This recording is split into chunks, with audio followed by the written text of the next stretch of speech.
Joe, dude, what, you going to be on your phone the whole time? No, I'm just trying to. Like a teenager I'm here? just trying to get my bearings about me here. Rooted in Idaho, real people, real stories, real phone. Throw me into Real the deep phone, end. yeah. And be like, No, Joe, Dude, swim. I sent you everything what this give me- podcast was going to be. This I is mean, how at we least- this is how we start the podcast. Actually, we just start by all arguing, bickering, and talking shit to each other. Oh, yeah. You know, at But least, I got glasses on today, so I look real at least smart. give me some floaties to swim with. Guys, Oh, I feel this is not out of the NBC. loop because I'm the only one not wearing glasses right now. Yeah, you have contacts, but I do, you but know, I should have. If I had known, this was a last minute addition. Yeah. So. Well, we all hate Casey because he doesn't have glasses and he has a full set of hair.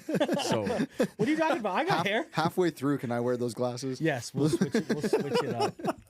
We'll switch it up. Oh my goodness. Yeah, but the full head of hair is pretty gray though. Yeah, yeah, I hate both of you, by the way. I got the hair just underneath the hat. I mean, it's a love-hate thing for me, but That's all it's like when the football pads came off, my hair just started to fall out. Oh yeah. Like completely. Yeah. So Really? yeah. Was it all the steroids you were doing, or what? Yeah, probably testosterone, all the illegal stuff we were taking. And the 9,000 calories a day. Yeah. Where'd you play football? I played ball at Furman University back in the late 90s, early 2000s. And then, you tried to play that whole dream of playing in the NFL, right? Yeah. NFL stands for not for long. Yeah. And so, that was my journey. And then that wasn't going to be my first occupation. And then they were like, yeah, you're going to go need to find a job. Like, Did you go to like some training camps or something, or like a pro yeah, day? I or had some what? opportunities, some pro days here and Yeah. there. And I think the overall consensus was, hey, this is not going to be your first occupation. There's levels to this. Yeah, there's levels, and you're not at this level. Yeah. Hey, you got a lot further than most people. Yeah, it was Even great. getting looks is something. Yeah. I have a buddy. We had Quinn on earlier, like a few. Our first episode guest is Quinn, one of my good buddies, and he was a punter and kicker at Boise State, and he was like pretty solid punter, and definitely had not going to get drafted as a punter, but like definitely had some opportunities to go to some training camps, and his whole thing was like the Falcons had emailed him. But he like didn't check his email for 3 days. Oh no! And so then like when he finally checked his email and he had this like email from the Falcons saying like, hey, we'd love to have you out, like, for a tryout, whatever. And he like responded back and they were like, yeah, man, like if you're not gonna, if you, like clearly you don't want this enough. Like if you're not like checking your email, Clearly, like, you don't want this enough. And he was like, I guess that's fair. I never heard that. How long did he wait from the email to when he responded? Well, he was like doing stuff. I think he had bought if I remember the story correctly, he had bought a van that he was going to convert into like a little camper van. Yeah. So he had just been like grinding away, like working on this van. Like he was just like locked in. And so like he just, school was out. He was like he was in this in-between phase and just wasn't paying attention to his email. And so then like one day he like checked his email and like 3 days prior he had gotten this. And so then he immediately replied, but they were just like, hey man, there's 100 guys who want this job. 100%. You know what I mean? Yeah. And so like if you don't care enough to be checking your email like every day for opportunities, then like you don't care enough about this. Yeah, they're like, and he was like, yeah, that's probably fair. they're like, just go back and build your van. Yeah. And then go live down by the river. Yeah, exactly. Yeah. Well, I like it. Well, welcome. Rooted in Idaho. Real Idaho, real people. Oh my God. Try it again. No, we're letting it rip. We'll do it live. Come on. Oh my You got goodness. this. Yeah, we'll do it live. Let's go. We'll do it live. What episode is this? 8 or 9? Or 10. I don't know. 8, 9, or 10, something like that. Yeah. Oh my gosh. Well, welcome, Rooted in Idaho. Real people, real stories, real Idaho. Today we have Joe Wilson. Not only a good friend and business partner, but a man of many talents that we're going to find out about today. Lord, including football, apparently. I know, exactly. right? He's Yeah. got What he's got position? a story. Offensive line. Okay. Yeah. Specifically center. So yeah, A lot You of didn't tell- responsibility you from didn't the tell me center. center. a Yeah. lot of responsibility. Yeah. I thought you were a guard. The unsung Yeah. hero of the offense, Yeah. really. No accolades, just all grind, but appreciation from the right people. Yeah. Which is the quarterback and and specifically the running back, right? It's like, Genty, you're nothing, bro, without those guys. Okay, love you. He got Right. robbed though. He did. Heisman, don't you think? A little bit. It depends. I think you got to blame the Pardon My Take guys. No free ads, but probably my favorite podcast, Pardon My Take. But they had put an early season bet on Travis Hunter at like really good odds to win. So like, and they're like the biggest sports podcast in the world. And so like all season they were like pushing the Travis Hunter thing. They were like, oh, Genty, whatever. And then afterwards, after Travis Hunter won, they were like, yeah, I probably should have gone to Genty, but we cashed our bet. Yeah. Wow. Yeah. That's a different game, right? But No, Genty's awesome. I mean, he's doing good. He's a baller. So. He's gonna be good in the NFL.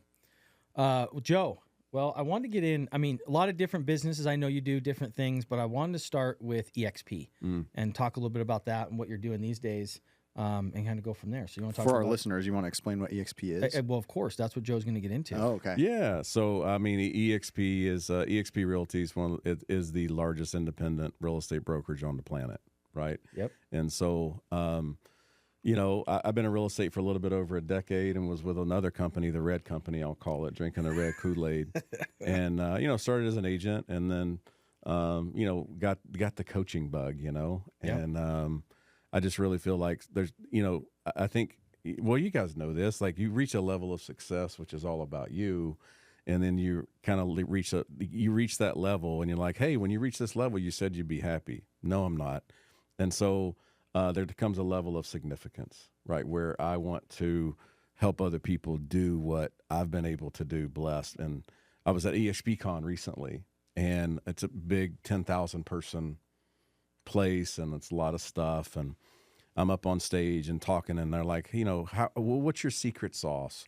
And I'm like, my secret sauce is this stage isn't big enough for all the people to fit on it that have really helped me in my journey. I think that's the biggest thing. Yeah. That I think you fell alone, but you definitely don't succeed alone.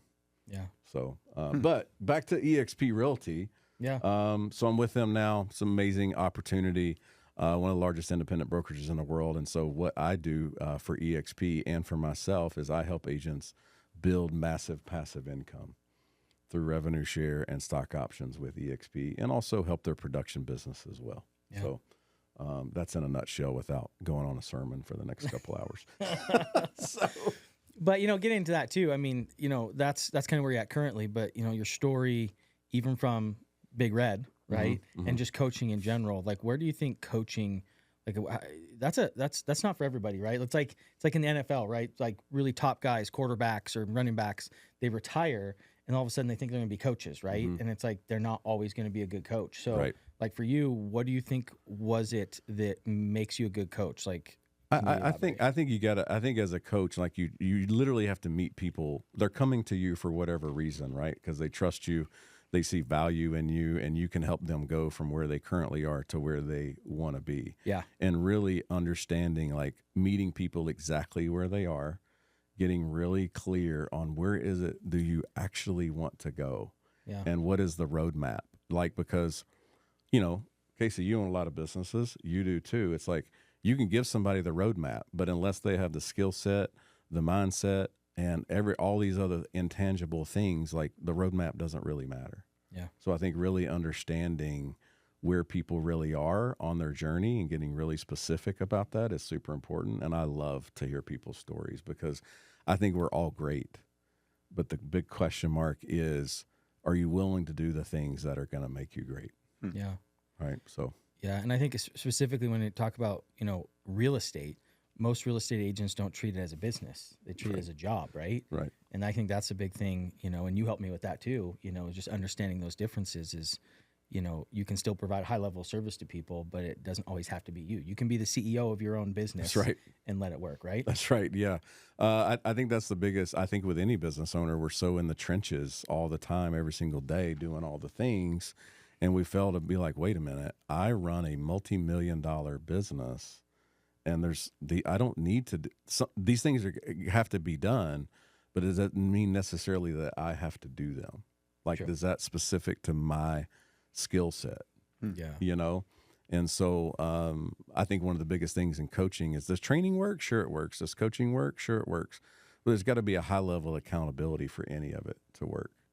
Accountability. Yeah. Do you think that, you know, in your role as a coach then, do you think that like the first and foremost is almost uncovering some of that stuff? Like you're talking about, you know, where are you at? Where do you want to go? Mm-hmm. You know, what do you have the skill set?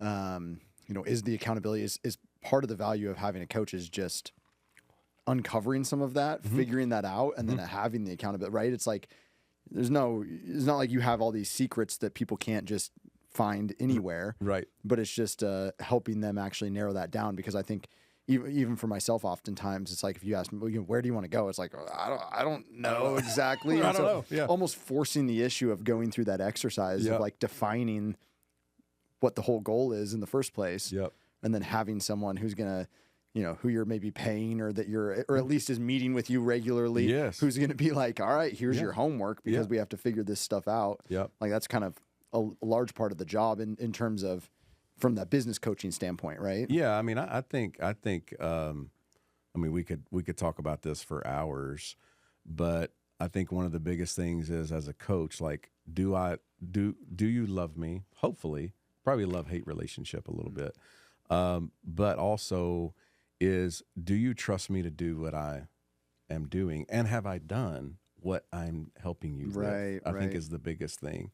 And so my biggest thing as a coach, it's like I'm never like Spencer and I have an amazing relationship, and like he adds value to me, I add value to him. So it's not a one-way relationship in my opinion. Yeah. I really feel like it's like how is a coaching client going to listen to you at all if you haven't done what you're helping them and teaching them how to do? Right. Hey, I read it in the book and it sounds really good. Like, no, that's not how the world actually works. Right. And so I really feel like I think people are just looking for people that love them, that can help them on their journey, and also like bring a little bit of truth and a little bit of grace. Like we're not robots. And so like understanding life gets in the way, but understanding like what is that one thing that is actually truly holding you back from becoming the best version of yourself. Yeah. How do you think you uncover that? Oh gosh. Well, Therapy? Well, in a way, coach, it is a form of therapy. You know what I mean? it is like, It is like. Do you have a specific like intake form questions? Is it just through conversation? Like, how do you get to the root of it for most people? It's Ooh, through. It's good plug. Yeah. It's through. How do you get? So how do you get to the root? For me, I'm not a big like, hey, take this form and fill it out kind of guy. Like, let's talk through it, because most of the time, through those conversations, you will almost uncover it for yourself. Because I'm not trying to manipulate you. I'm not trying to put things in your world to be like, oh, that actually is a problem. Like, no, it's your issue. And it's like, what is those things that are actually holding you back, and actually not giving them power, right? But saying, well, like for me personally, like all the things that I've done in business and all, I feel like an imposter syndrome all the time. Like I'm super nervous coming to this podcast today. Why? You weren't nervous, were you? Yeah, I'm always nervous.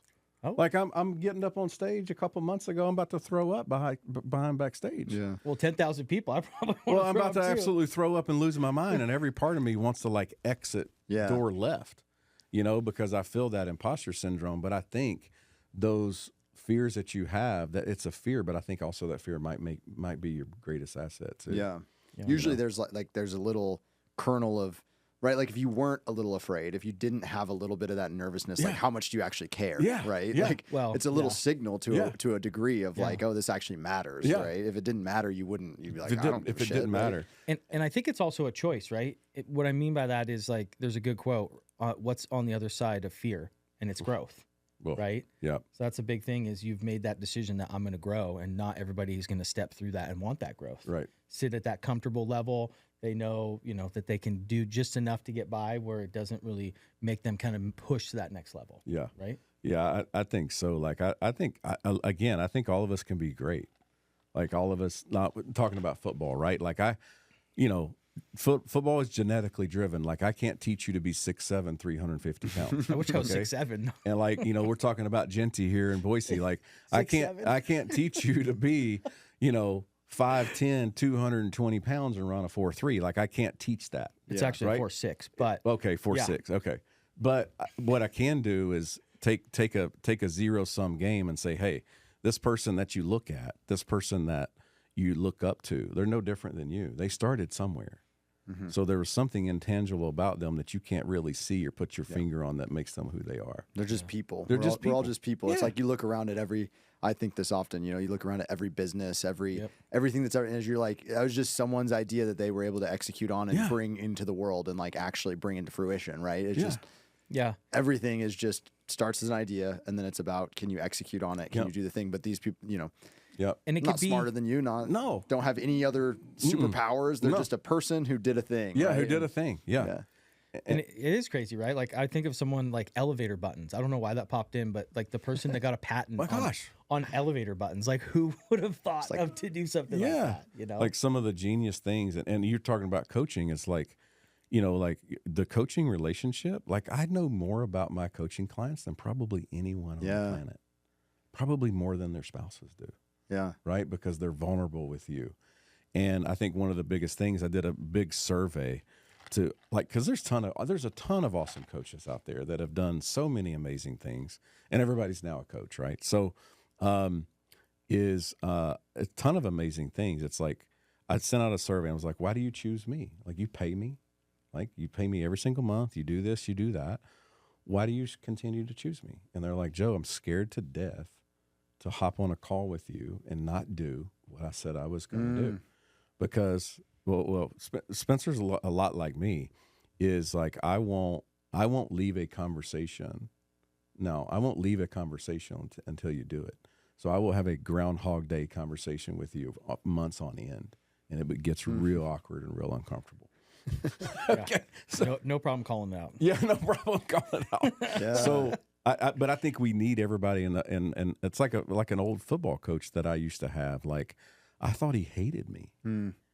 He was like on me nonstop from 13, 14 years old until I was 18, like nonstop on me. It was because he saw potential in you. Right. Yeah. He saw potential.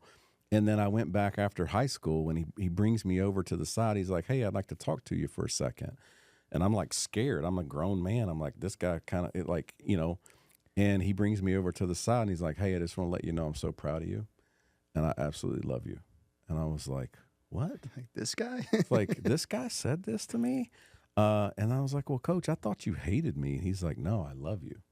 He goes, the moment that I stopped doing that is the moment you should have been worried. Yeah. And I'm like, gosh, dang it. I love you too, coach. You know, it was kind of, It's like the same thing. Like if he didn't care, he would have just been like, whatever. Yeah. But it's like, coaches have a unique ability to do that too. Yeah. Because it's that's cool. yeah. So, I mean, it's, we're all on some journey. Yeah. And we need people in our life to help us with that journey. Yeah. I often think this too, like, the value of a business partner is kind of the same, right? Yes. The Y Combinator, famous, incubator, startup incubator, they won't accept applicants unless they have a co-founder. Right. And I think that's one of my pieces. You know, a lot of people ask me hey, can you grab coffee? You know, they're in a corporate job and they're thinking about taking a leap, and you know they want to go into entrepreneurship. And that's one thing that I always tell them is like, get a business partner, because it's that accountability thing. Yeah. It's the same thing as having a coach or having a workout partner or something like that, where you're like, if it's just you on your own, Right. it can be really easy to be like, I'll do that tomorrow. Or like, you know, you're in the gym and you're like, your program calls for 5 sets or whatever, and you do 3 sets and you're like, all right, I think that's fine. Yeah. Right. But if you have someone else there with you, you're like, I'm not going to be the one that, you know, doesn't show up with my shit done. Yep. Right. Or Yep. whatever. So I think there's like a value in having that like partner in a thing, because you're like, well, I don't want to let this other person down. And that can be a coach if you don't have a business partner, or, you know, in whatever aspect of life. I think that built-in accountability is really important. Well, it's like, you know, there's a lot of people that operate in life without coaches. And now some of them would say, well, Joe, I'm successful. I haven't needed a coach. And I'm like,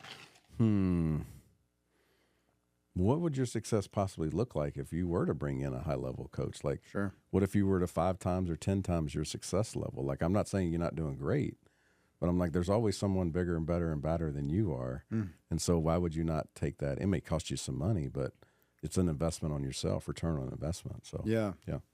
That's cool. I mean, that's why even the big guys like Alex Hormozy or Grant Cardone or Tony Robbins, like people will pay, you know, hundreds of thousands of dollars. And people are like, why would you do that? Yeah. Well, I mean, that is why. Like they're successful for a reason. And if you can get, you know, it's funny. I always try to get that in certain meetings. It's like, what's the nugget? Yeah. Right. Like, what can I gain from this? Not in a way that I always need something from somebody, but how you can take away something for growth. Yeah. Right? Yeah. And that reminds me, like, I think people have an unrealistic expectation of coaches. Like every time, like Spencer and I meet a lot, right? We meet a minimum of once a week. We'll chop it up. We'll talk about anything and everything. Like, we're not solving the world's problems during those times. Well, sometimes. Sometimes, okay? But, like, I don't think Spencer or I walk into a conversation like Joe's about to say something that's absolutely going to change my life today, okay? Now, sometimes I might. Yeah. Maybe give a different perspective, but it's knowing that you're not in the boat alone. Yeah. And I just remember a lot of the conversations that we have. He's like, Joe, am I crazy for thinking this? Right? And I'm like, no, let me tell you what happened to me 4 years ago on that. And it's like, oh my gosh, I'm not alone. So let me ask you this. Do you yourself have a coach? Oh, 100%. I have multiple coaches? I have three coaches in my life. Yeah. And people talk about this, like I spend a minimum of $50,000 a year on coaches. Like, why not? Yeah. And so I'm spending $50,000 a year. My return on investment is crazy. Yeah. Right. So, it doesn't, and that's awesome. But it's like, I have a financial coach, I have a day trading coach, I have a real estate. So there's all these different buckets that I live in. And and if I'm a coach, I better have a coach. Yeah. Right. No, for sure. I'm asking people to pay me per month. You're selling them on the value of the coach. Yeah. It's like, hey, I'm asking you to pay me a month and I'm on my value, but I'm not willing to go do it myself. Yeah. Like that's fraud in my opinion. So Yeah. That's awesome. Well, okay, so Joe, EXP is where you're at now. Yeah. And then you've been a coach. And then, like you talked about earlier, you walk the walk. You were a high-level real estate agent doing a lot of transactions. Can we get into kind of the start with Joe Wilson in real estate, growing up, that kind of thing? Yeah. Where are you from, Joe? Well, Oh, okay. What's your story? So I really dressed up for you guys today. Yeah. Okay. Thanks for that. All right. Uh-oh. And so, Little orange. yeah. So, It's like a Superman badge. He Yeah, just I know, right? flashes It's it. like- Tennessee orange. flash that. I'm from Knoxville, Tennessee, originally. Okay. Born and raised in Knoxville, Tennessee, and then I went to play. I went to play ball at. Mr. Ice over here, Oh, just sorry. What are you freaking doing? rattling the ice in the microphone every 30 seconds. I'm not chewing it. We don't need to put the effects on the microphone. There's already effects built in. Whoopsies. And so we can edit that out. we can edit that out. So Knoxville, Tennessee, and then went to play ball at Furman, and then realized, hey, it's time for me to go get a job, and so I got into medical sales for a little bit, for a couple years, well, for about a half a decade. And then, and I was like, I need to be I need to be an entrepreneur of some sort. And I've been an entrepreneur since I was 26-ish. And got into the real estate. I was in the real estate space, but I got into remember those old school magazines that used to be on every single corner, right? As like they were promoting listings and things like that. Okay, The real estate magazines. Sure. Uh-huh. So I owned one of those. Okay. You didn't tell me this. Yeah, and it was crazy. Like, it was awesome. And we built basically from zero to, 200-something pages. Almost, it seemed like overnight. And the business was rocking. And then guess what hit? Financial crisis. 2008 hit, Yeah. right? Ooh. And so that business that was rocking absolutely wasn't rocking anymore. And I went bankrupt when I was 28, 29 years old. Dang. And so that was the start about that. And so it was the worst time in my life. But what's that saying? Like, you can't see the forest for the trees or the trees for the forest. Yeah. That was kind of like, my mom life's over. I'm in financial ruin right now. And have you ever had that character before your bank account that shows up in the form of a dash? Yeah. Right? Means negative. That's what my bank account read. Now, I could have done some things different and been a little bit smarter with my money and not gone through that headache. But I think it was preparing me for what I'm doing now in life and being able to talk to those financial hardships and who you have to become, right? And so that was a great thing. So what do? I open up, I go bankrupt, and then I open up another business. Mm-hmm. And then I got into I opened up a sport and social club, like adult kickball, like softball, soccer, like all of us former has-beens that still want to compete and be a little wild and crazy. Hey. I started that, and that absolutely went to the moon. Where are you living? I was in Greenville, South Carolina at this time, and Greenville's very much like Boise. Yeah. Like growing and super hip and trendy. And I got a cousin that lives in Greenville. oh right yeah, now. it's amazing. And and I was able to build that sport and social club up.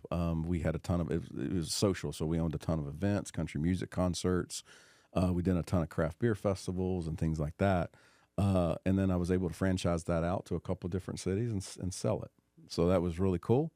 But I got into real estate on accident, and I was kind of in that. I don't know if you guys have ever been there, but you did this thing, it went great, you sold it, and then now what do I do? Yeah. I'm 30, I'm in my mid 30s at the time, and I was like, I don't really know what I'm going to do. Maybe I'll just do nothing.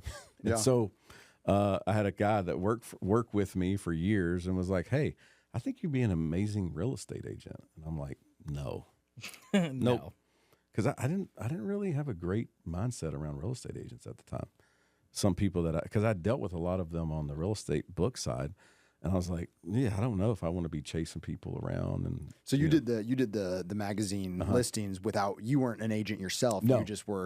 You were providing a service for agents essentially. Yeah, well, like my entire book of business was real estate agents, Okay. and to back in the day, like, hey, like, look, you're a top agent in Greenville, South Carolina, like, hey, I can help you with your listings, and there's a fee to that and a cost to that and a marketing fee. So all of my clients were real estate agents. And I think real estate agents are the salt of the earth now, but I didn't really have a great thought process on them back then because I didn't really understand their mechanism around money, but now I do. And the stigma. Yeah, and the stigma around it. And the stigma of real estate agents, good Lord. So I got into real estate by accident, and I'm sitting in real estate class. The guy was like, Joe, you should get into real estate. I'm like, no, not a chance. No, thank you. Then he calls me again 3 months later and says, I've been really thinking about you on this. Like, you should definitely get into real estate. And I was like, what the heck? Okay, cool. I'll do it. I'm literally sitting in real estate school, button seat for 60 hours, 70 hours, whatever it is. And I'm like, what am I doing? Like, this is dumb. Like, I should not be doing this. And then I got into it and kind of just, my first couple months in real estate were terrible. Like they were awful. Like, call your friends and your family. Like who? No. Like, no. Joe, you've been doing this for all a month. I don't trust you with my largest financial asset. Okay. And you shouldn't. Yeah. Like, even though I want the deal, like you should not trust me 100%. And, so I almost got out of real estate, and my coach at the time, oh my gosh, I remember it like it was yesterday. He said, I walked into his office and I was like, I was like, I don't think real estate's for me. It's just not working out. Things aren't going the way that I needed to go. And I didn't need the money though. That was the thing. Yeah. I had the money from the sale of the business. So I was kind of doing it to start the second career. And he looks at me and he said, Joe, do you remember anyone? He goes, do you remember anyone who quit? And I was like, no. He's like, well, nobody's going to remember you either. Oh. I was like, well, if we weren't in this office, I'd punch you in the face right now. Okay. But it's true. But he was so right. Yeah. And there was something that happened inside me that day that said, you know what? You're right. And my real estate business went kaboom. And then I got into coaching and recruiting and things like that. He unlocked the motivation. Because if you don't have the financial need, you're like, when push comes to shove, if you're viewing it through that lens of like, well, this is just a means to an end. You're right. Right. You're like, well, I don't need the end. So I'm not going to grind out the tough times. I'm not going to, go through the hardships, whatever. Yep. But then he was able to unlock the bigger meaning, maybe. The motivation. Yeah. Yeah. And then you're like, okay, actually, okay, that's interesting. Well, yeah. and you know what it was? The two buttons he pushed, the one button that he pushed on, straight up ego. Yeah. He pushed it. He knew me. Yeah. He knew me. And it's not an unhealthy type of ego, but I think you do have to have some healthy sense of ego to be in this business. You know what I mean? Oh, Yeah. Joe. I'm so sorry. Bring back the ice. Yeah, let's Shake put the that ice on up in the silent. mic. You want to take that out? Do the Oh my grab of shame. Gosh, I'm so sorry. I mean, we're not editing this out either. This is Can we get some ice shaking? Yeah. Can we get some ice in that cup going on while the phone rings? Hey, if you want to know the life of real estate agents, this is it. Yeah, okay, yeah, the phone always rings. Constant phone. But he knew me intimately as a coaching client, and he pushed on the only button that he could push on. That's interesting because I was thinking when we were talking about coaching earlier is a lot of coaching too is figuring out who's in front of you and what motivates, what they need, right? You can't coach everyone the same way. No, you got to like understand this person. And, you know, I've coached like youth sports, right? I've coached my nieces and nephews in their basketball and their, you know, I've coached some baseball, whatever. And it's like, you got to understand what kids you can kind of get on them a little bit. Yes. And what kids are going to, you know, and you get on them and they rise to the occasion, and you get on some kids and they completely shut down. And you're like, okay, that's not what they need. And so, yeah, it sounds like that coach was skilled in figuring out, very skilled, who's in front of me, what are they going to respond to? Yep. How do I tap into this? And he tapped into it that day, and I wanted to build my business and fight him at the same time. And it brought out the old football joke, you know? And so, kind of like mine and Spencer's relationship. Like, we can show up and I'll be like, what are you doing? Like, that's stupid. Right. and he's like, well, hear me out, you know? And, but I can't go into other people like that. They would shut down, break out in hives.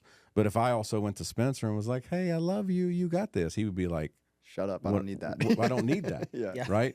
So, you know, I already have one mom. Well, Spencer might need a little bit of that, you know. It depends. Yeah. I mean, everybody has rough patches in life. I think we can all attest. Yeah. So I mean, leading into that, I mean, there's the real estate investment journey that I was on, and the freedom journey that I was on, and real estate investing. And I have a passion for, like, I just have this overwhelming passion that you can be great. You just need the right people in your world to help you do it. Yeah. You're like the 5 most people you hang around the most. Yes. Listening to your story a little bit, it makes me like the through line of all of this is sales. Yeah. Yeah. Like even that friend of yours that was like, you should really do real estate. He probably saw that you were like, you know, you're in medical sales, then you're selling, you're an entrepreneur and you're creating your own magazine to do listings. And then real estate is sales at the end of the day, right? Sales, like, and sales can kind of be to some people like a dirty word. Like people don't like to be sold to, right? But like, what do you think? Do you think with sales, is that an innate ability that you think you have? Like, do you think you have the personality for sales, or do you think that that's a skill that is developed over time, or is it some combination of both? Good question. Yeah, I think it's going to be a different answer for everybody. I think for me, though, the underlying theme of sales for me is first and foremost, I love people. Okay, and then I love people first and foremost for the most part, right? And so good caveat. for the most part, and I think having that underlying skill and desire is what helps me in sales. But I'm also a big thing, like, I really don't sell anybody, in my opinion. Like, I'm going to present an opportunity for you. You're going to sell yourself. Hopefully I've provided enough value for you to possibly say yes or no. Say, Joe, go pound sand. I love you, but no. Right. And so, we're all in sales at some point. Totally. And people at the end of the day want to do business with people that they like. So if you can be if you're a likable guy, right? Yeah. Well, I mean, then it's the 3 things, right? Yeah. It's know, like, and trust. Yeah. Know, like, and trust. Yeah. Yeah. Well, and it makes me think about this. There was actually somebody who said, Joe, I don't really like you that much not that long ago. And I was like, well, that tells me a little bit more about you than it does about me. And it just brought me back to this. And I was like, we're leaders here. Like, it's okay if you don't like me. I'm just you don't like what I'm telling you to do to become the best version of yourself. You maybe not going to like me. And I was like, hey, if you want everybody to like you, then go sell ice cream, right? And so, it's true. That's why good business plan. I have a deep need to be liked. So I know. That's why I got into the ice cream business. Go freaking build a massive ice cream company like you have, and everybody's going to love you for it, right? And so that's great. And so I had to bring that in because that's one of my things. I'm like, hey, if you want everybody to like you, go sell something that everybody really likes and wants, you know? We always say, like, my business partner and I always, because we've done some advising, or like we've gone to Boise State, business classes, and they'll do like a thing, and it's always like, who's your target customer? We'll always kind of nail this down, right? We've done like Boise State has done these classes where they do a Shark Tank type thing, and we'll be like the sharks, right? And so they're pitching us on their business ideas, and it'll be these super broad, customers, or super broad, and it's like, no, you can't sell to everybody. unless you sell ice cream.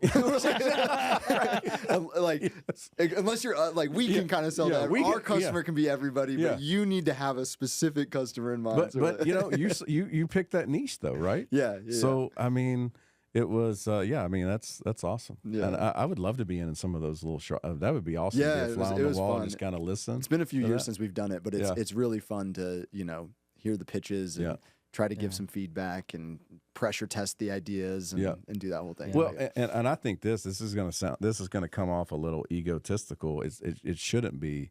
I'm talking to a friend of mine the other day, and we were talking about some day trading stuff, and I was like, I can talk to him like this because we've known each other for years, and I was like, you know the difference between you and me, and he was like, he named all these things. I was like, none of that is actually true. I was like, the difference between me and you is I have failed more times than you've actually tried. Mm.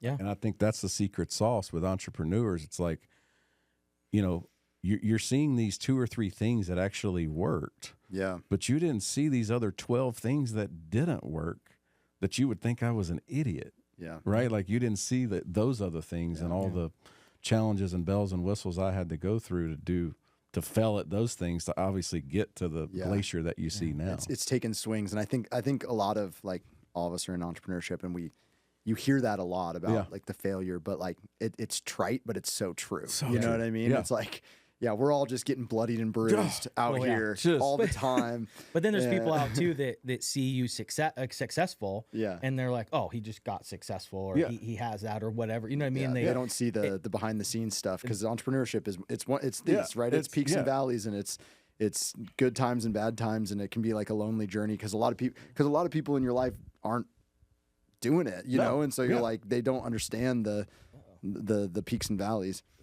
Yeah, they don't. I mean, you know what's crazy to me? Is you will get pause for this microphone. Fix it, Spencer. What's crazy to me is you've got, like, we'll talk about it, like, here we go. Strangers on social media, people that you don't even know. Here we go. Are bigger cheerleaders for you than your family or the people that love you.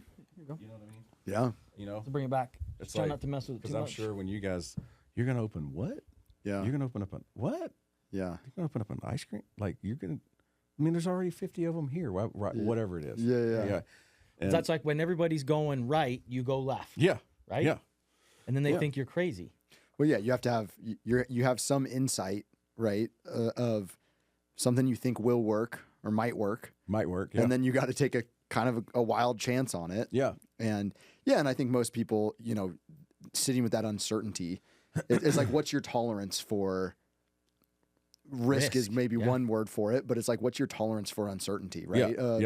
Of how long can you sit in that? Like, I've told multiple people, this is my standard piece of advice when someone comes to me. I got into entrepreneurship at 25, and I've had friends, who are in the corporate world, and we start with one ice cream store, and then you build whatever. But I always tell them, like, if you can tolerate the idea, I'm not saying this will happen for sure, but if you can tolerate the idea that you will make half as much money, you'll work twice as hard, and you'll be 3 times as stressed out for like the next 2 to 5 years, 100%. Yeah. Then like you should do it. Like, right. If you can stomach that idea that might be your reality, that you will make half as much money, work twice as hard, and be 3 times as stressed out, then you should do it. If the idea of that being possible, like if me saying that makes you recoil and you can't tolerate that that's a possibility, then you should stay at your corporate. Then don't do it. Yeah. Because like that's a very realistic possibility that you're going to make way less money, you're going to work way harder, and you're going to be so much more stressed out, right? Yeah. And like so true. Yeah, like, yeah, 100%. Like that's my standard. Like, get comfortable with this possibility. Yep. If you're like no chance, then this isn't for you. Yeah, right. 100%. And even like year to year, right? Because you can have great years, and then the next year you're like, right. So it's a crazy, it's a crazy self-growth journey, but it's also like you have to really get good at compartmentalization, and you have to get good at managing the uncertainty, and portray. And at the same time, it's like I was just talking to a friend about this the other day too. In my space especially, or in any real estate too, it's like no one wants to work with a real estate agent who's struggling. No, right? No one wants to go to a restaurant that's struggling or that's not busy. So like you're constantly putting forward this Yeah. like everything's great face to 99% of the people that you're interacting with. Yes. And then maybe you have that like trusted 1%, or you have a coach, or you have some friends or whatever, or your business partners who like kind of know the behind the scenes, whatever. Like, This is a like, shit show. Yeah, my business. That's what my business partner always. That's what Controlled chaos. Exactly, 100%. Like that's what my business partner always says. Is he's like, like the back of the house can be completely on fire. Oh, yeah. And The in front? the front of the house, it's Go. like, yeah, as long as the people we're serving Oh. are, we're So just true. calm in the front, and it's like that's true for like that for every business, because Yeah. it's not just like always this linear path where Yeah. everything's up and to the right. It's Yeah. it's freaking blips Yeah. and bumps, and you take headshots and like Casey, bloodied and bruised. Casey, I'm gonna be honest. Like I just felt like I sat through a coaching session with you right now. Yeah. I mean, you're dropping some amazing bombs on that, and so true. Like there's so much Yeah. truth.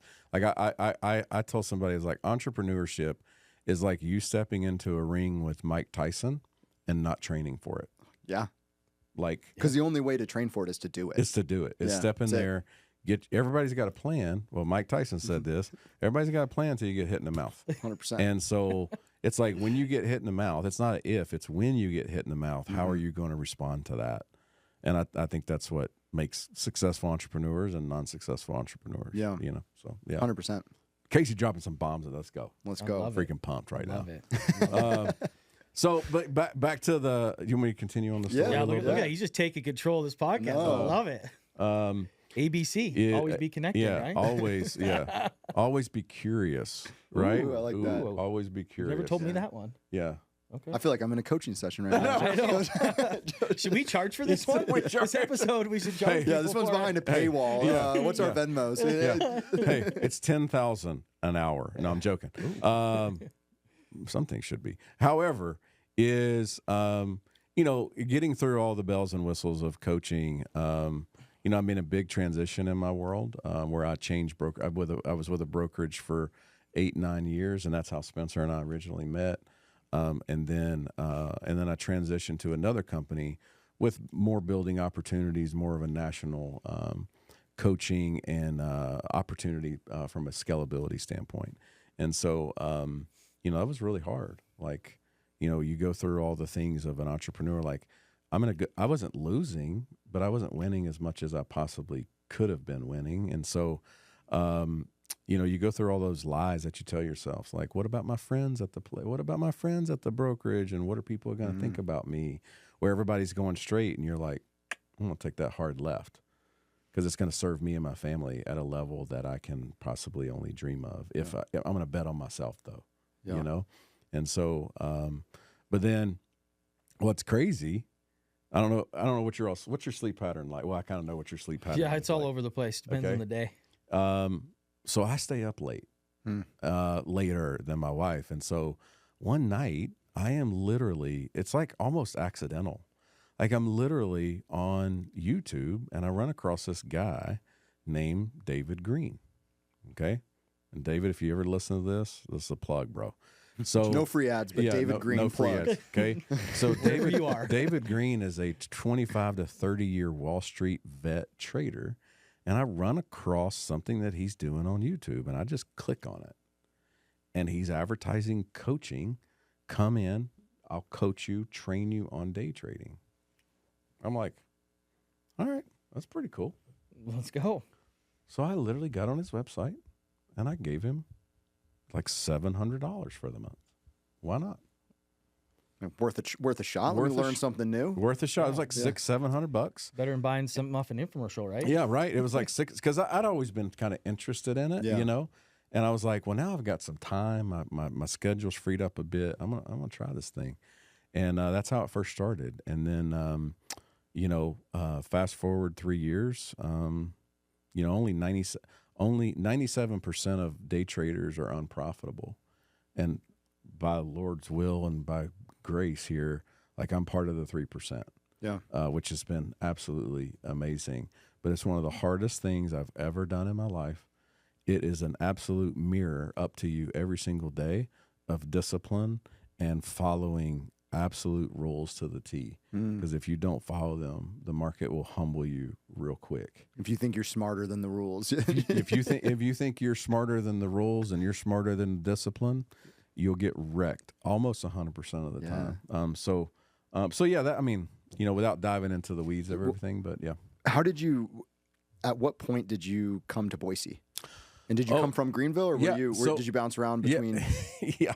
So how'd you end up in Boise? Well, I was in Greenville. My wife is she's from Kirkland, Seattle area. And we walk into the house when she came home from work. I got home from a couple meetings, and she literally poses this question to me with zero context. And Spencer's heard this story before. She says, "Hey, babe," well, she's in South Carolina. That's where we met, and then we were married there. And she goes, "I don't want to die in South Carolina," and I'm like, "Whoa." Like, you got something to tell me? I don't want to say straight to the point. and that's my wife. Like, she's just like, let's go. She's a baller. And so I'm like, well, I don't want you to die in Greenville either. Like, what do you mean? You know, and she's like, I just don't know if I want to live here forever. And I was like, all right, well, cool. Yeah. Where do you want to go? And she's like, I'd like to get back out to the Pacific Northwest area. And I was like, well, if we do that, I got a couple stipulations, right? And we landed on Boise. And it was a God thing, really, that kind of put us here. Like, all these doors, as I started to make some phone calls, as I started to plant some seeds, like, these doors just kept flying wide open for me. And then, like, 2 months later, I'm in Boise. Had you been to Boise before? Nope, never been here. Had your wife been here before? Nope. All right, never. Just blind. Would you guys get on Google and best Pacific Northwest cities? Like, how did you even land on Boise in the first place? You know, Boise was this was 2019. Okay, I moved here in December of 2019, or technically November, I guess. And I came here. I got off the plane. I mean, I'd looked at some stuff here and there. You know, Boise was an upcoming city. Blah blah blah blah. Real estate, all the fun stuff. And I get off the plane and I'm like, this place is a little different than where I'm, you know, I'm used to humidity. I'm used to just humidity that will cut you on a daily basis. And that was normal for me on the East Coast. And I get off the plane and there's some foothills, and I know an hour north I can be in the wilderness. And then I started driving around in Boise, and I was like, wait a second, this is a really amazing metro with a lot of things to do, but 10 to 15 minutes this way, I feel like I'm out in the country. Yeah. You know? And there was just that feeling that I got when I was here. And if I knew if I had some opportunities that I would say probably yes to it.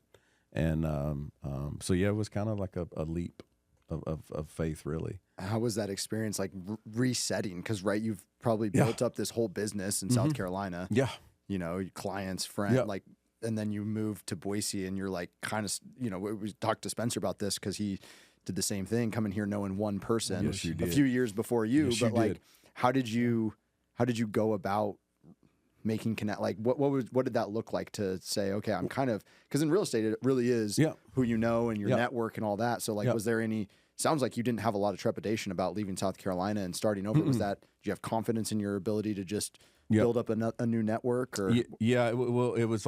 I think a lot of real estate agents are like, they're geographically like in prison, right? And so my clients are my clients, whether I'm 2,000 miles away or I'm literally right next to them. So for me, my opinion was, hey, they love and trust me. They're going to love and trust me no matter what.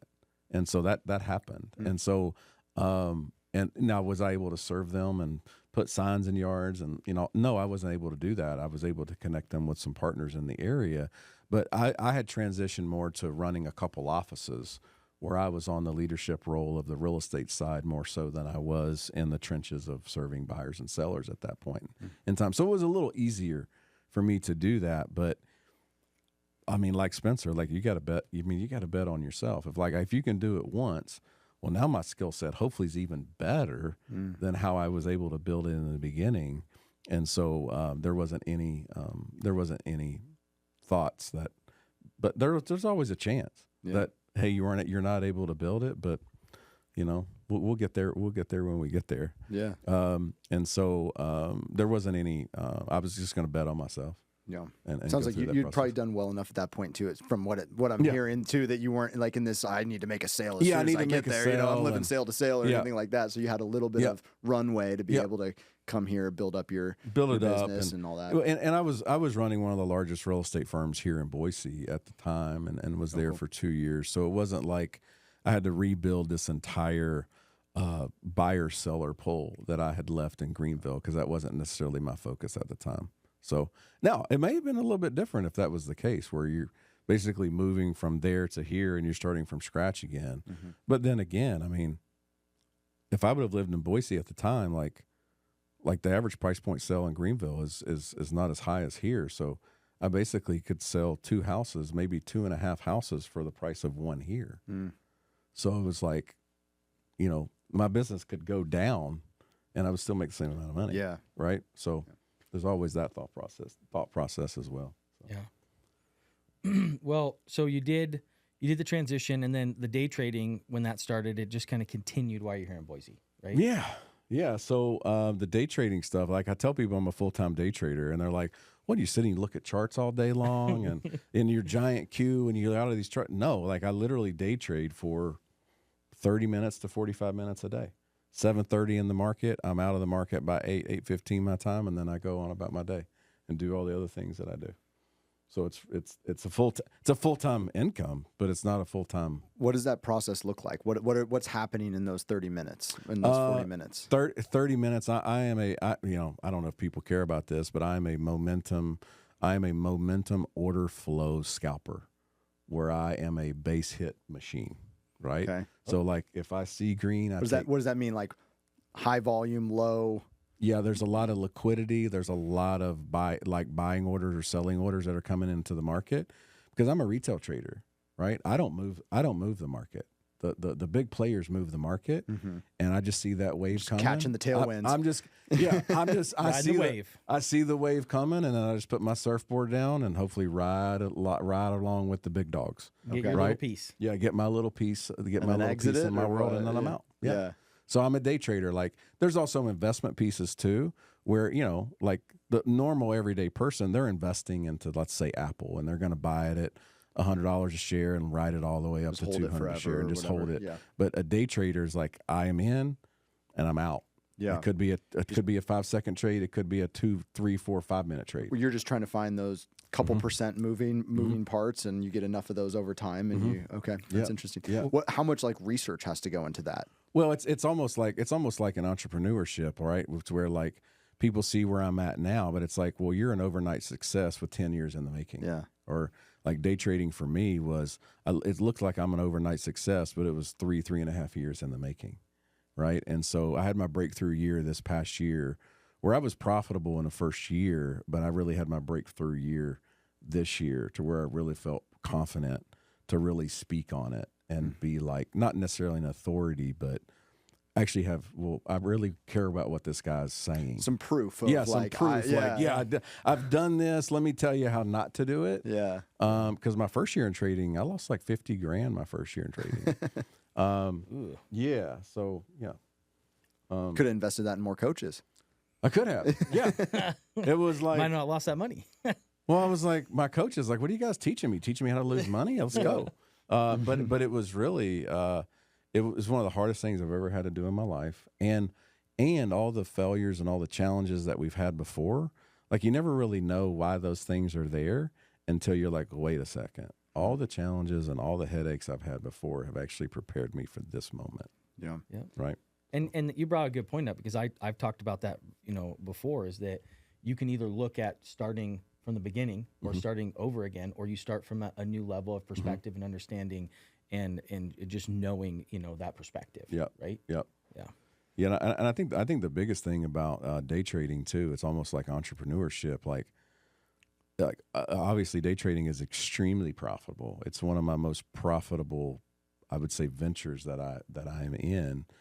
Just from a time commitment and all the things, like you literally sit and click a couple buttons and look at a couple charts. Like there's not much to it. I mean, there's a lot that goes into it. But I can't remember where I was going with this.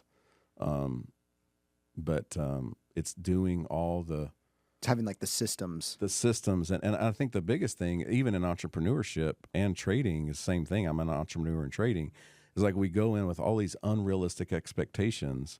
Like I'm going to do the hardest thing on the planet, one of the most profitable skills on the planet, and then I expect to go in and learn it in 3 or 4 months. Like, no, that's going to set me up for failure. Everyone would be doing this if it was that easy, right? If it was that easy, everybody would be doing it.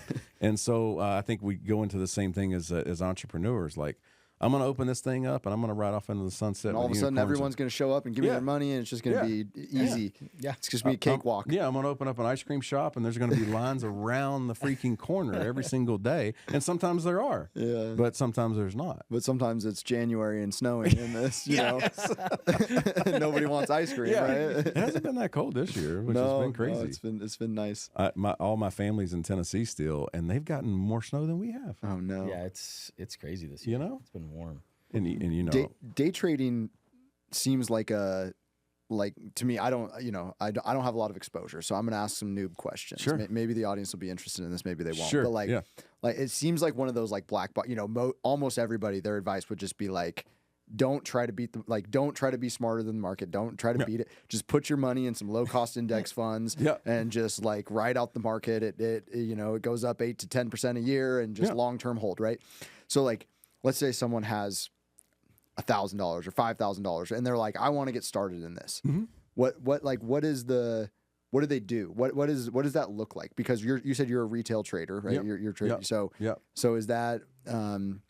is that sort of just having your finger on the pulse of like what's going on with different companies and figuring out like, okay, this company is likely to, you know, they've got their earnings call and it's expected to be a little bit better than normal. So I'm going to get in right now, and then I'm going to trade it right after it hits, you know, when they get their 6% boost in the morning, and then I'm out. And like then I'm out. Yeah. Like is it? I mean, again, it's not simple, but is it like that, or is like what?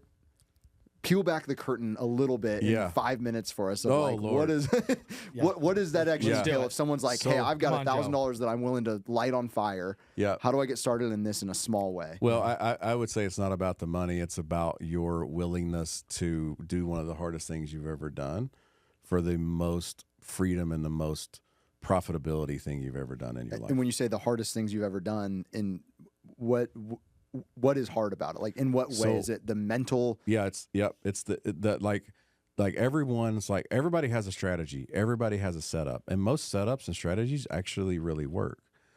But it's like the discipline to stick to it. It's the discipline to stick to it, and like greed is crazy, and trading will absolutely mess with your psychology of money. Because you're like, damn, if I just held on a little bit longer, I would have got 9% instead of 5% today. Well, this and Spencer knows me. This isn't about money. It's about the opportunity. Like today today alone, this morning in 30 minutes in day trading, I made $15,000 this morning by looking at charts. That'll mess with your concept of money. And what now? I could have easily lost 15,000. Sure. Now, but you sit there and you look at that chart and you're like, okay, I got some base hits today because I'm trading multiple accounts. And you sit there and you look, well, hey, there's another setup. I can make another 15,000 by just clicking a button, right? So you gotta, like, this thing, like, it will absolutely mess with every psychological piece that you think. So I think that would be the starting point. Yeah. And that $1,000 or $5,000 that you're possibly going to put in, do you care about it? Right. Does it matter? Because be prepared to lose it. Right. And so every trade that I get into, I have already lost in my head. Right. So that's the amount of risk that I'm willing to put on for any particular trade. Yeah. You know? Yeah. So. And that's why I love it's kind of a running theme. I've heard you say this a bunch right where we've been talking, opportunities. Yeah.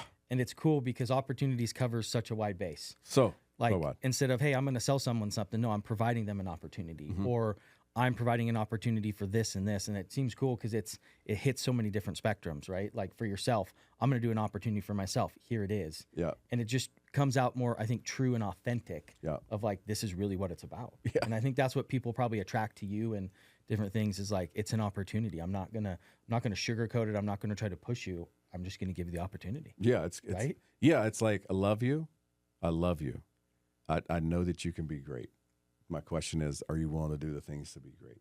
And we're all on a journey. Is like, how do you start and finish a race with no finish line?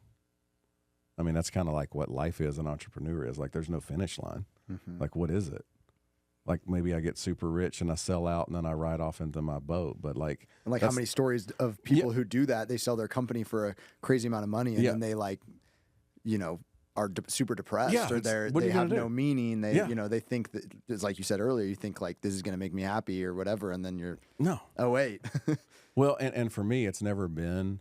And Spencer and I talk about this all the time. Like, day trading was never about the money. It was about the freedom that it creates, because it is a competition between Joe and what's happening. There's nobody else in that conversation except for me and what's happening. So it's me against me. So I don't have to rely on anyone else to bring in income, for anyone else to say, yes, I'm not attached to your yes, I'm not attached to your no.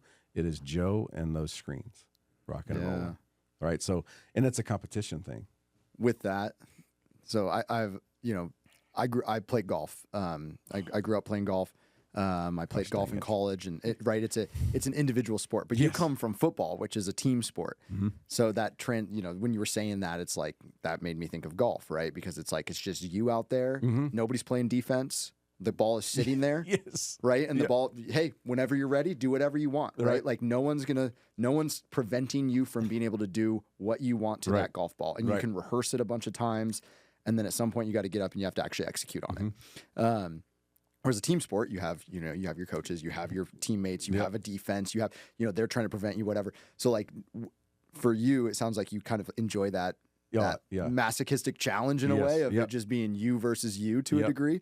And like that's golf is the old saying is golf is largely played on a 4-inch course between your ears, right? Yeah. It sounds like day trading is kind of largely played on a 4-inch course between your ears too. Oh my gosh. But like, what's the transition from being someone who played a team sport and then kind of finding so much like, I can tell that you really love day trading. Oh, like, yes. Yeah. And like that, what's that transition from having been a football player to going to like kind of playing the ultimate individual sport of day trading? Yeah, so I would relate this back. I mean, two of my loves in life, other than my wife being my number one, right?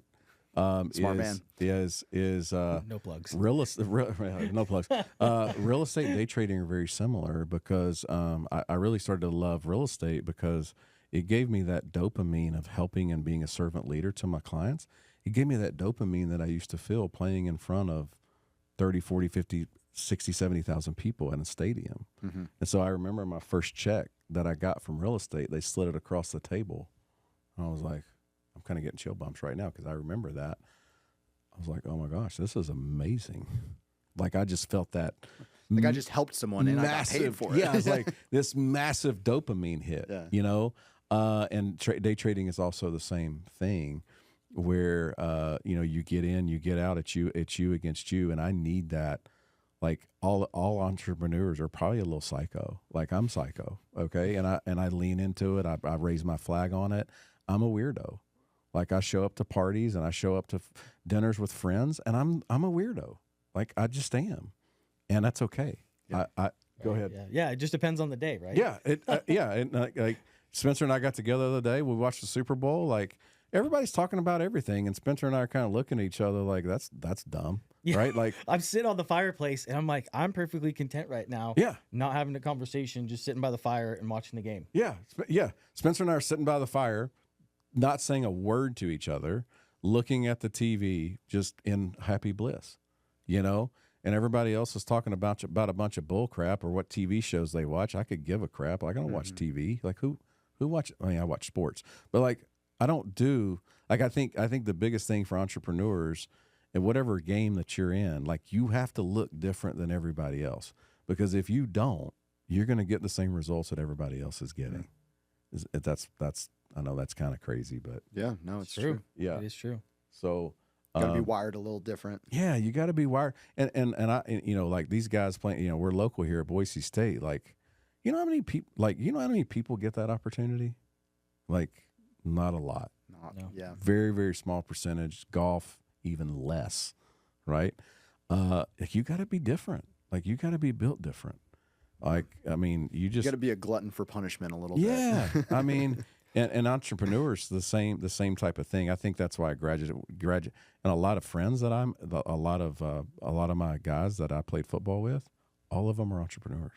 Like, I would say 9 out of 10 of them are entrepreneurs, because it's that grind. Like, college football, it is not on Saturdays. It's amazing. It's the best thing you've ever seen in your life.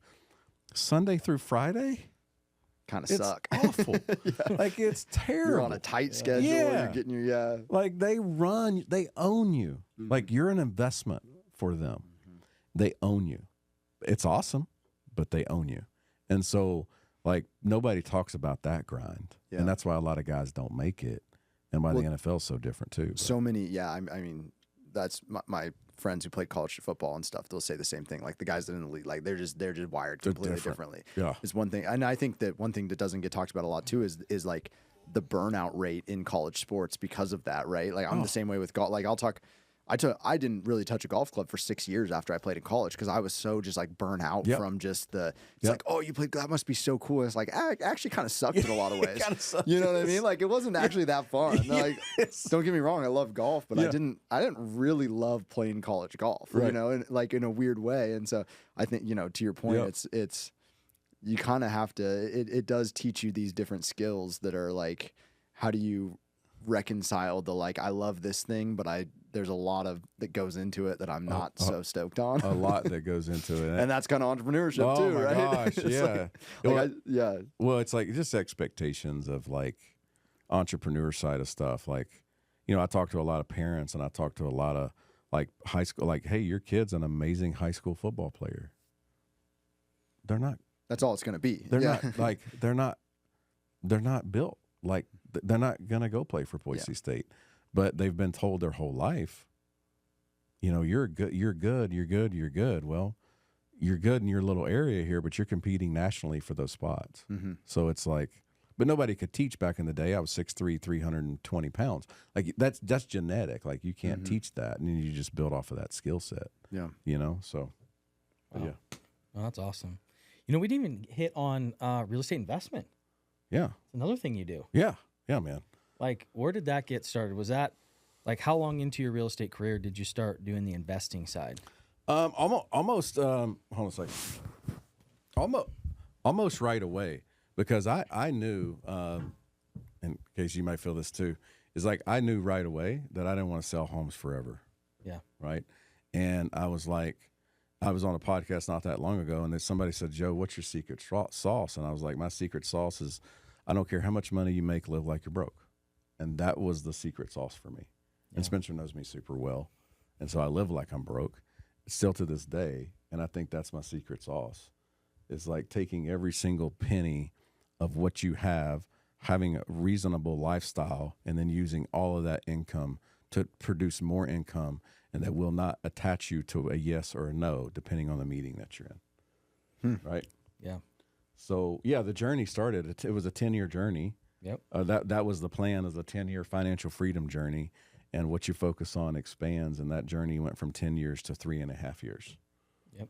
Right. So it's like, it's just wild. Yeah. I mean, would I have done it different? Sure, I would have done it a little bit different, but I'm okay with where it's at right now. Yeah. Yeah. So I think so. Yeah. How many doors is it now? Yeah. It's a lot. Yeah. It's let's just say 75 plus. Yeah. We just sold a couple things. Yeah. Right. Yeah. Yeah. Hey, let me tell you about the power of proximity. Okay. Yeah. Sure. Or proximity is power. So, like, Casey, like, I had an opportunity. I'm really big into the mobile home parks. That's a space that I really like to be in, and I had an opportunity for people that I love, and I brought Spencer into the deal. Yeah. Right. Mm-hmm. So Spencer and I had an opportunity to invest in this mobile home park. It was great. Spencer loves me, trusts me. I'm going to do him right. And we had that opportunity where we would never have had that opportunity before. And guess what? We sold that thing for a massive profit, and it was great. So it's like, proximity is power, and it's all about, like, if you're doing this business alone, you're doing entrepreneurship alone, like, you're doing it right. I don't want to say you're doing it wrong, but I'll say there's a better way to do it. That's a good way. That's a good way to put it. So, and I think your faith has a lot to do it. And I know we haven't talked about that, but you know, on providing opportunities to people and what that looks like, and going. You want to talk a little bit about your faith and how that's kind of guided you? Well, I'm really excited. We got about 3 more hours on the podcast. So I'm excited to do a sermon real quick. I think that We got about 40 minutes. yeah. So, But, whatever you got. Less than that, but close. well, I think for me, one of the biggest journeys was like, I think in life we chase all these things, right? It's money, it's all the things the world tells you to chase, and I chased all those things in the beginning, and by all means I necessarily got there, but when I got there and I accomplished all these things that the world tells you that you should accomplish, it was this dark black abyss of emptiness. And my coach recently told me, he's like, Joe, you told me that when you got here, you'd be happy. You and I've talked about this. Yeah. Well, happiness is just something that is happening. So I was looking for more in my world, like peace and joy and things that I could rely on other than just what's happening in my life at the current time. Because whatever you're serving, and I was serving money, I really was at the time, and I'd made more money that year than I'd ever made in my life, and I was probably the most miserable. Yeah. Because I sacrificed almost everything to do it, And so that was when things got really real for me. Like, what is it like? Is this all there is? Like, just making a bunch of money and building businesses, and like, is this it? Yeah. And so I got real serious about my faith, and then it's been a game changer for me of joy, peace. I'll say happiness, but really joy and peace, and how I deal with the challenges, and because life is going to hit you at some point. It's going to hit you, and it's a matter of like how you're going to deal with that and what promises you can lean on to deal with those things. So. Yeah. Have you always had faith, but you just didn't take it as seriously, or is that something that you did you grow up religious, or was that something that you came into adulthood, and as in that search, it was something that you found? Yeah. So I wasn't raised necessarily and we'll call it a Christian home. And it was something that I came to later on when I was a teenager. But we all have things in life, and I fell off when I was 18, kind of lived a crazy life from 18 to around 31, 32 years old, of just, what the world tells you to do. Sure. And so, hook, line, and sinker, I bought it. And then, I had all those things that you would say like, oh, this guy's successful, or he does this, or he does that. But on the inside, I was completely dying, and just consuming myself. Wow. So, but I got real serious about that, and thank God I did, because my wife wouldn't have taken a second look at me otherwise. Thank God she didn't meet me before that. Yeah. And Spencer knows that story, through and through. But I would say that, my journey there was a crazy one, because when I came back to my faith, I felt super shameful. I felt unworthy, and it was a journey back for sure. So I really dove into I don't know if you guys know Christian apologetics or anything like that, but I really started to deep dive into that. Is like, if I truly believe this, how do I actually defend it, and is there evidence to support my claim? Right. So, yeah. Wow. And that's what's really cool about, Boise and the community in the surrounding area is, the people that are around here. Yeah. And I know you live here now, and you have all these businesses and opportunities that you do. You want to talk a little bit about Boise and the community you're in? Oh yeah. Boise has been it's been a showstopper for me. Yeah. Like when I moved here, obviously Boise's growing every single year. It's even growing since I've been here, since 2019. But Boise's one of those places for me where I'm from Tennessee, and my family owns a tobacco farm in Tennessee, right? So I'm kind of a country boy at heart too. Yeah. Okay. I guess who was the free labor on the farm? Yeah, I was. And so that was up until I was like 15 or so. But what I love about Boise is you get the metro, the city feel, but you also get the small town feel with it as well. Yeah. And so I really love that, you've got all the bells and whistles of Boise can offer and any other city in the country can offer, but I think the people here set it apart. Yeah. Like the mentality, the mindset of people here. I think the outdoors has a lot to do with it too. Like, I think people just think different here. Yeah. Like when I got here to Boise, I noticed all the kids playing outside. People are outside walking. They're active. That wasn't the case in South Carolina at all. Like, that active. So that just kind of spoke to me when I got here. I was like, and I'm not the smallest guy in the world, so activity would probably be a good thing for me, you know. Yeah, does that answer the question? Yeah, it does. Okay. Yeah. I mean, what makes Boise great, right? And that's why we wanted to spotlight, a lot of the not just business owners but leaders and people in the community, so they understand, this place and how amazing it is. Yeah. Yeah. I love Boise, and I get this question all the time, like, are you going to stay in Boise for your life? Yeah. And I was like, I'm not really sure. But as far as right now, I'm very happy in Boise and glad we made the move. Until your wife shows up and says she doesn't want to die in Boise, Yeah. and then you'll say, "Where do you want to go, honey? We'll go anywhere you want." Let's go. Well, hey, I'll tell you this, guys, is we just got back from Europe, right? Yeah. And I'm not gonna lie, Ireland looks pretty good. All right. I was in Prague for a little bit. Prague looked pretty good too. So you know me, I'm a little psycho, a little crazy. So I got to look at real estate everywhere I go. Yeah. Right. And so I'm not moving to Ireland, but I was like, Buy a castle. But you're not moving to Ireland. I'm at some not point. moving to Ireland. So we're going to Scotland this year. I'm sure I feel the same way about Scotland as I did Ireland. So I like it. yeah, I like it.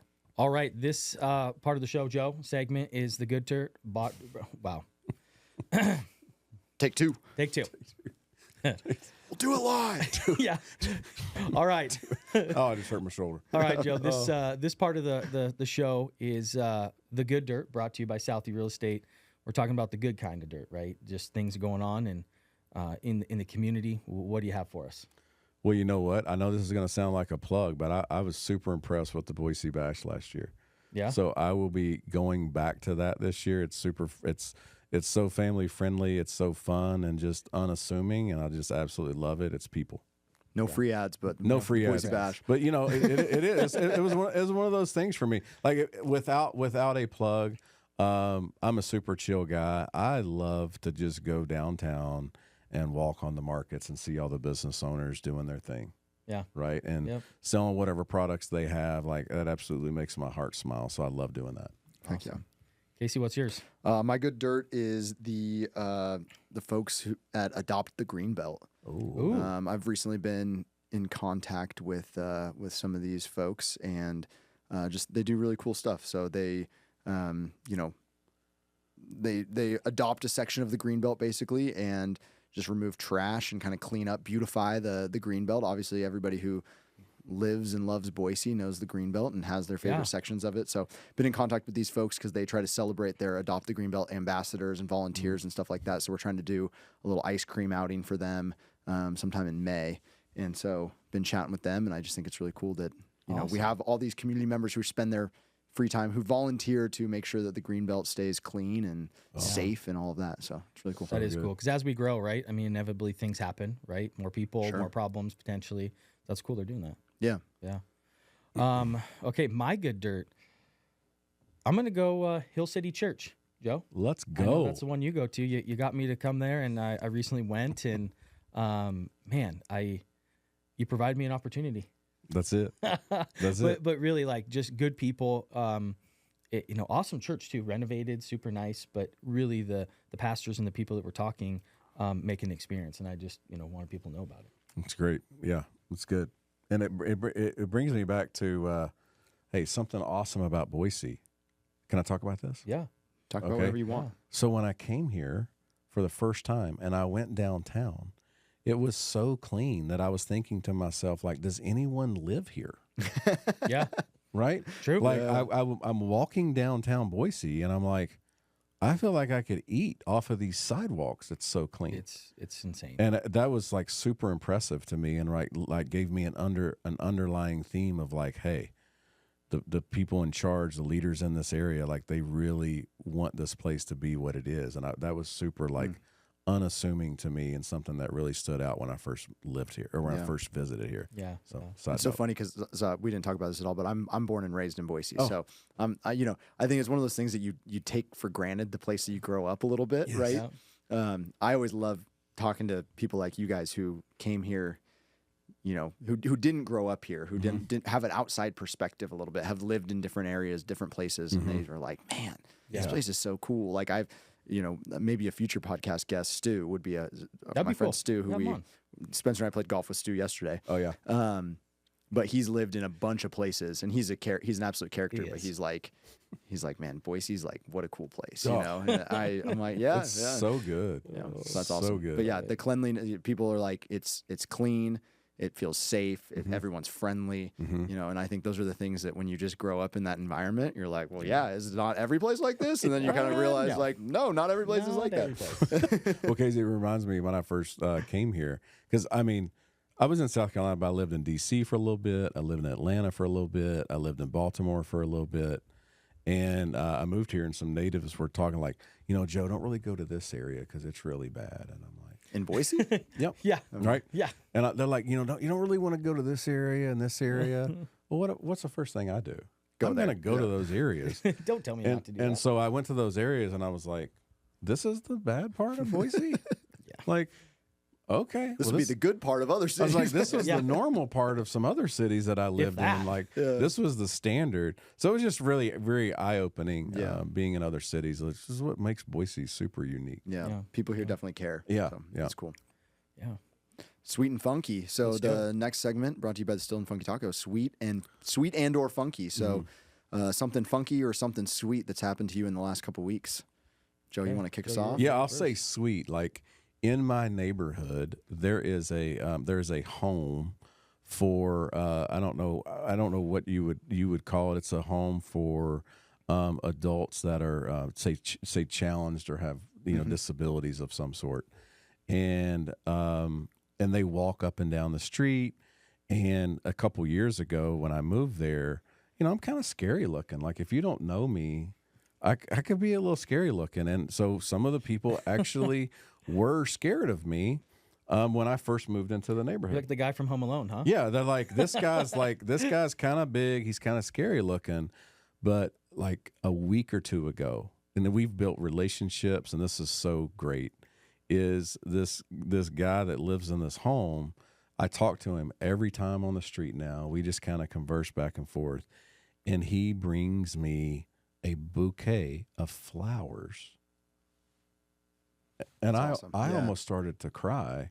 Like he would have, like when we first moved there, he would walk on the other side of the street avoiding me because I think he was like intimidated Yeah. or scared by me. And he brought me a bouquet of flowers, told him they were for me and my wife. That's awesome. And I was like, That is cool. That's very that, sweet. that's insane. So yeah. Yeah. So that's my sweet for the That's week. super sweet. Yeah.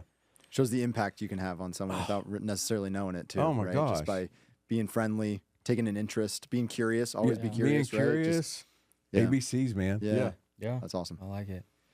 Mine, I'm going to go funky and sweet. My sewer line, ongoing issue. Got some good news today. I'm able to salvage the line that I already have. So little fixes, still some learning in that capacity. No, just kidding. But yeah, I'm glad I got that resolved. So that was some good news today, actually. We love saving a little money. I would love it. Yeah, wherever we can. Ready for the next fire. Mine's also a little funky and a little sweet. But we were talking earlier a little bit about like no snow this year, right? So Yep. I haven't. This is the first year in. So I snowboard some, but the last few years I've had some injuries or what. I haven't bought a pass. So this year I was like, you know what? This is my year. I'm buying a pass. I'm going 2 days a week, and have literally only been able to go twice. But the sweet side of that is the last 2 weekends I've been able to play golf, which is kind of funky to play golf at the end of January and the beginning of February on packed golf courses where you can barely get a tee time in the end of January and the beginning of February. One of the cool things about Boise is you could have a perfect spring day, oftentimes where you could go ski in the morning and play golf in the afternoon. Yep. Haven't been able to do the former, but it's been kind of fun to play golf the last 2 weekends. Spencer's been out there for both of them, I think, Yeah, right? we have. Yeah. Yeah, he's only played 9 though. He's scared. He's scared of me for a full 18. Well, you know what? I will go with you. I will supervise. I will be an amazing cheerleader. That's in a sport. I can crush it, Casey. It just may go 4 fairways over. I have no idea. Spencer We'll get embarrassed up me there. last time we went. Oh man, come on now. He knew it too. Yeah. He's like, I'm going to take you and embarrass you. I was like, awesome. I'm up for it. Oh man.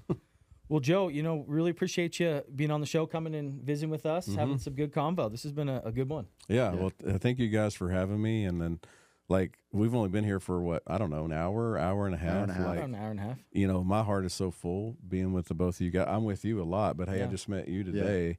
It just makes my heart smile so much to see people crushing life and winning and just making Boise and Idaho awesome. So Yeah. Thanks, Joe. Yeah. Really nice meeting you. And back I've at really enjoyed the conversation. you. Yeah, back at you, my friend. Thanks, man. All right. Thanks, guys. Cool.